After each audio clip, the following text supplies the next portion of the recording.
చంద్రబాబు అబద్ధాలు ప్రపంచాన్ని చుట్టేస్తున్నాయని, ఎల్లో సామ్రాజ్యంతో బాబు అబద్ధాల ఫ్యాక్టరీలు నడుపుతున్నారని మండిపడ్డారు వైఎస్ జగన్.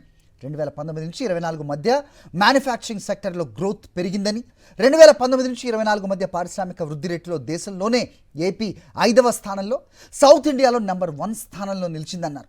చంద్రబాబు బెదిరింపులతో పారిశ్రామికవేత్తలు పారిపోతున్నారని, Jindal, Aurobindo, my Home cement, Shirdi Sai cement, Ramco, Dalmia, Bharathi, UB కంపెనీలు ఏపీని వదిలేశాయన్నారు. కప్పం కట్టకపోతే పారిశ్రామికవేత్తలను వేధిస్తున్నారని మండిపడ్డారు వైఎస్ జగన్.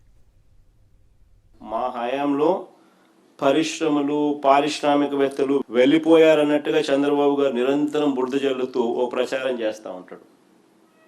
ఆయనకు సంబంధించిన ఆయన ఎల్లో మీడియా, ఈనాడు, ఒక ఆంధ్రజ్యోతి, ఒక TV5, వీళ్ళకి తోడు సోషల్ మీడియాలో వీళ్ళకున్న అబద్ధాల ఫ్యాక్టరీలు. ఇదే పని. నిజంగా ఈయన తప్పుడు ప్రచారాలను బద్దలు చేస్తూ RBI ఈ మధ్యకాలంలోనే డిసెంబర్ 11, 2025 ఒక నివేదిక రిలీజ్ చేసింది. నిజంగా మా దురదృష్టం ఏమిటనంటే, నిజాలు గడప దాటే లోపే చంద్రబాబు నాయుడు గారి అబద్ధాలు ప్రపంచాన్ని చుట్టేసుకొని వస్తాయి.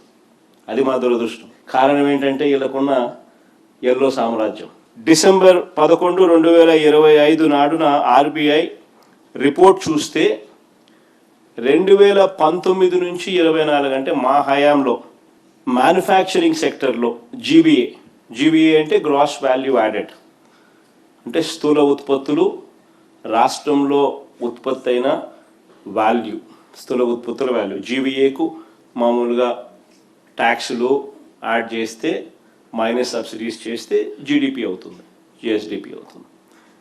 సో గ్రాస్ వాల్యూ యాడెడ్ కనుక ఒకసారి చూస్తే, మ్యానుఫ్యాక్చరింగ్ సెక్టర్లో తయారీ అయిన వస్తువుల వాటి విలువ ఒకసారి చూస్తే, మా 5 ఏళ్ల కాలంలో తయారీ రంగంలో అంటే మ్యానుఫ్యాక్చరింగ్ సెక్టర్ గ్రోత్లో దేశంలోనే 5వ స్థానం ఆంధ్రప్రదేశ్. అంతేకాదు సౌత్ ఇండియాలోనే నెంబర్ 1 స్థానం ఆంధ్రప్రదేశ్ మ్యానుఫ్యాక్చరింగ్ గ్రోత్లో. ప్రతిరోజు ఆయనకు ఒక పైశాచిక ఆనందం. మాపై టన్నుల కొద్దీ బురద వేస్తూనే ఉంటాడు. చంద్రబాబు నాయుడు గారి హయాంలోనే పారిశ్రామికవేత్తలు బెదిరి పారిపోతా ఉన్నారన్నది ఎంత వాస్తవము అనంటే, సజ్జన్ జిందాల్ ఈయన దెబ్బకు, Aurobindo, my home cements, Shri cements, Ramco cements, Dalmia cements, Bharathi cements, UB, Shirdi Sai, వీరందరూ చంద్రబాబు నాయుడు గారి హయాంలో పరిశ్రమలు పరిశ్రమలను ఇబ్బందులు ఎదుర్కొంటా ఉన్న పరిస్థితులు, భయభ్రాంతులకు లోన్ చేస్తూ ఉన్న పరిస్థితులు. అసలు రాష్ట్రంలో ఏ ఇండస్ట్రీ అయినా చూసుకోండి, ఏ జిల్లా అయినా చూసుకోండి, వీళ్ళకి గన కప్పం కట్టకపోతే ఎవరైనా పరిశ్రమ నడిపే పరిస్థితి ఉందా? నేను రాసిస్తా. ఏ జిల్లా అయినా తీసుకోండి, ఏ పరిశ్రమ అయినా తీసుకోండి, వీళ్ళకి గన కప్పం కట్టకపోతే ఆంధ్ర రాష్ట్రంలో పరిశ్రమ నడిపే పరిస్థితి ఉందా? ఇది వాస్తవం. ఈ మధ్య ఇంకొక డ్రామా ఆడుతూ ఉన్నాడు చంద్రబాబు నాయుడు. అసలు మామూలుగా చంద్రబాబు నాయుడు గారు కొత్త సంవత్సరం వేడుకలకు ఆయన కానీ ఆయన కుమారుడు కానీ విదేశాలకు వెళ్ళారు. ఎక్కడికి వెళ్ళారో ప్రజలకి ఎలాగో తెలియదు.